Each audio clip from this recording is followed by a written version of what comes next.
The theme of the third Fatal Frame game is pain, and nobody sums this theme up better than the antagonist herself, Kuze Neca, also known as the Tattooed Priestess. But who is Neca, and what caused her to unleash all the problems the protagonists face in the horrifying Manor of Sleep? Let's find out. Born Yukishiro Neca in a village in the northeast of Japan, Neca grew up happy with her family and a young boy by the name of Kaname. Kaname was, unbeknownst to Neca, actually the son of Kuze Kyoka, herself the daughter of the Kuze family head, Yashu, from the nearby Kuze shrine. Worshippers visited this shrine after they lost a loved one to pray for the current priestess to take away their pain. They would do this by donating some of their living blood, alongside some of the blood from their deceased loved one. This would then be mixed with ink that was tattooed into the priestess's skin, and when her body was entirely covered, she would then be impaled deep within the shrine in the Chamber of Thorns to sleep forever with all of that pain etched into her body. Kaname himself was also unaware of his origins, and as a young man, decided he wanted to leave the village and head out into the world to study. Before leaving, he handed Neca one of the earrings that his mother had given him.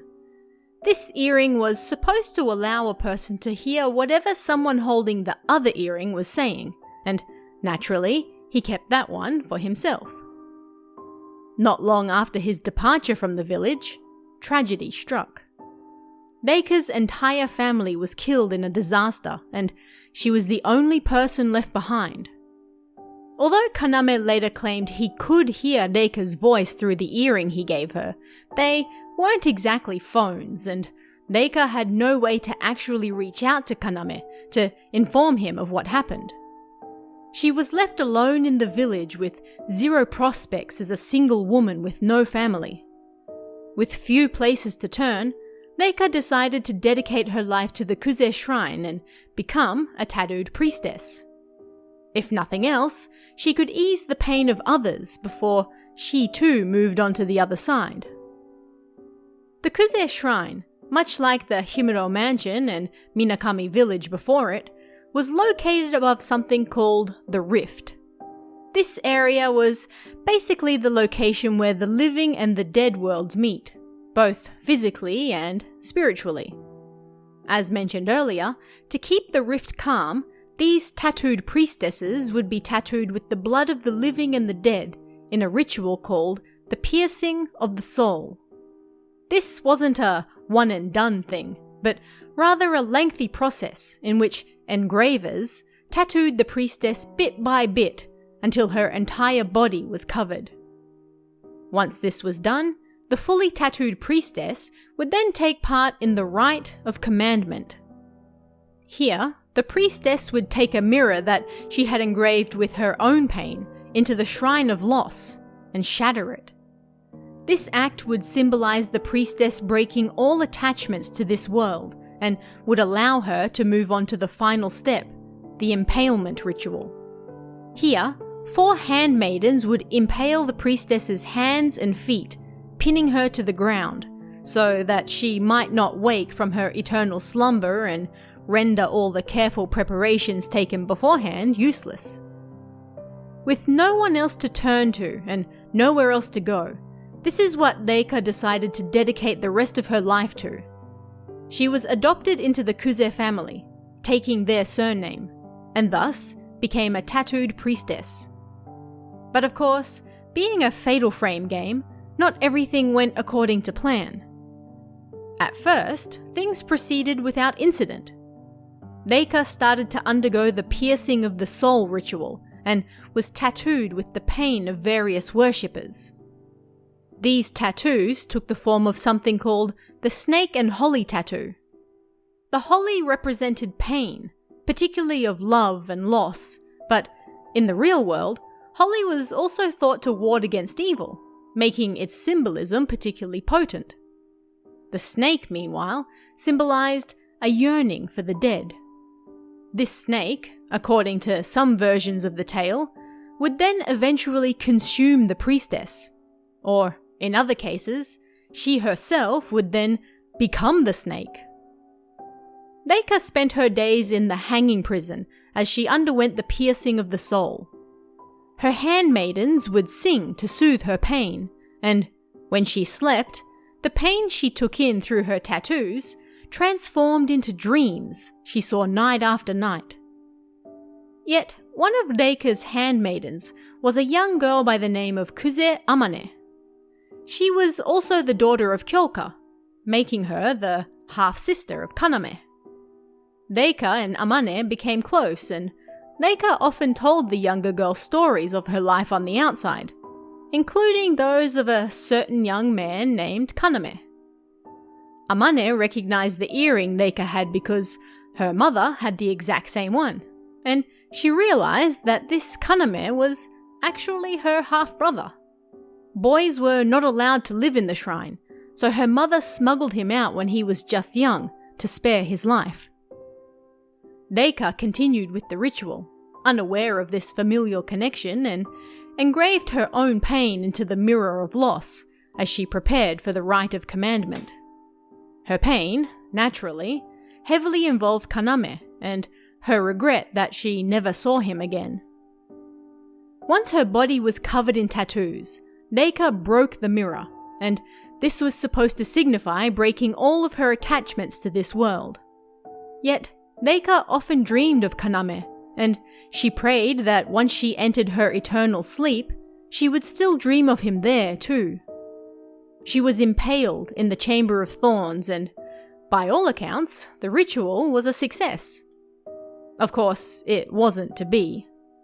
Neca carried her attachment to Kaname with her into the rift, and by doing so, caused Kaname himself to start repeatedly dreaming of Kuze Shrine.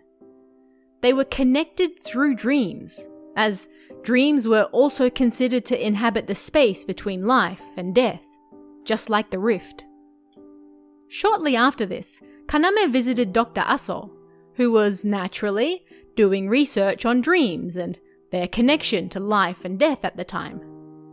Kaname claimed he could hear Neca's voice coming from his earring, and thus determined he would visit Kuze Shrine to find out what was really going on.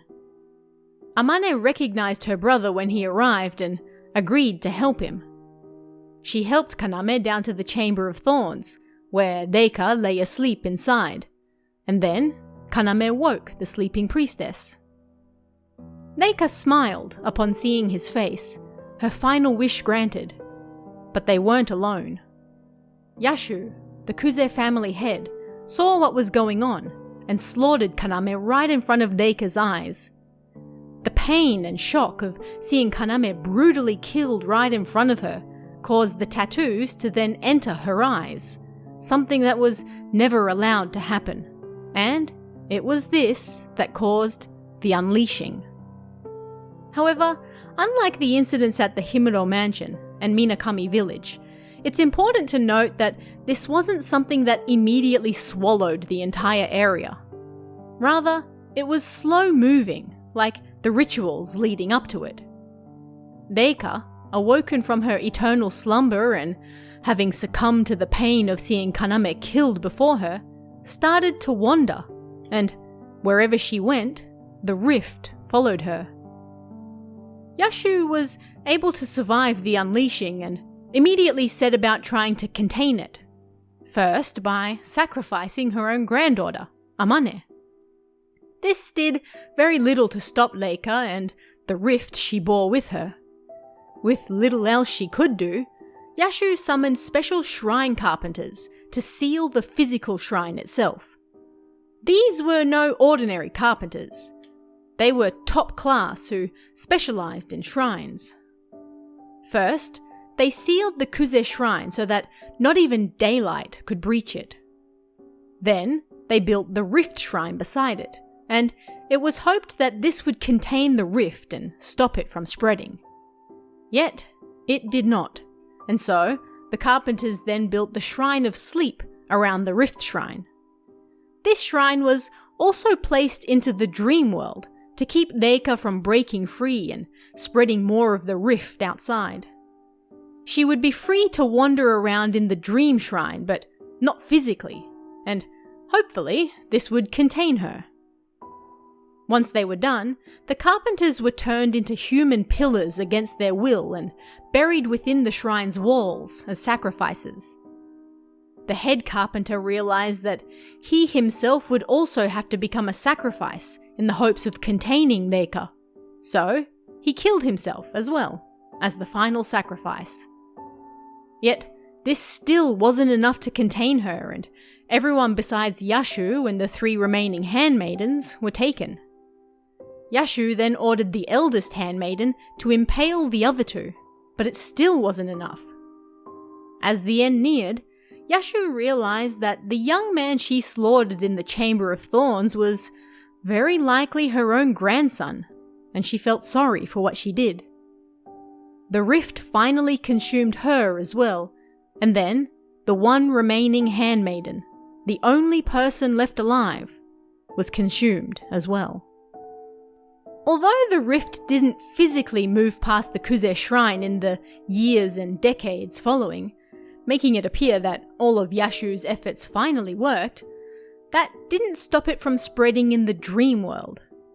Locals soon began telling stories of a house of sleep where you could meet the ghosts of beloved family or friends. If you went there, then you could see them again in your dreams. However, those who did visit this mysterious house or manor then fell victim to a mysterious curse. At first, it manifested as hallucinations and nightmares, and victims noticed a bruise that slowly spread across their bodies. This bruise resembled a tattoo of snake and holly, and only others suffering from the same curse could see it.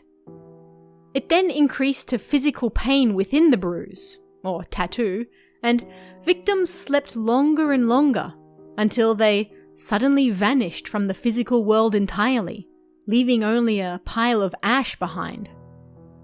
These victims were, of course, falling victim to Neca and the rift in the dream world. She might have physically been contained to the Kuze shrine, but that didn't stop her reaching out to people who visited the area in their dreams. In fact, she could even reach others who never visited the shrine if someone who had just happened to dream about them too. Whoops. This continued throughout the decades, until one Kurosawa Rei fell victim to the curse after losing her beloved, Asol Yu, a descendant of the great Dr. Asol himself. It was through Rei's efforts that she was able to finally appease Neca and send her over to the other side with her beloved, Kaname, letting both of them move on and finally healing the rift that followed Neca wherever she went. It may have taken close to a century, but Neca was finally able to move on. But what do you guys think about this one? Are there any other lore videos you'd like to see? Let me know in the comments below, and I'll see you again next time.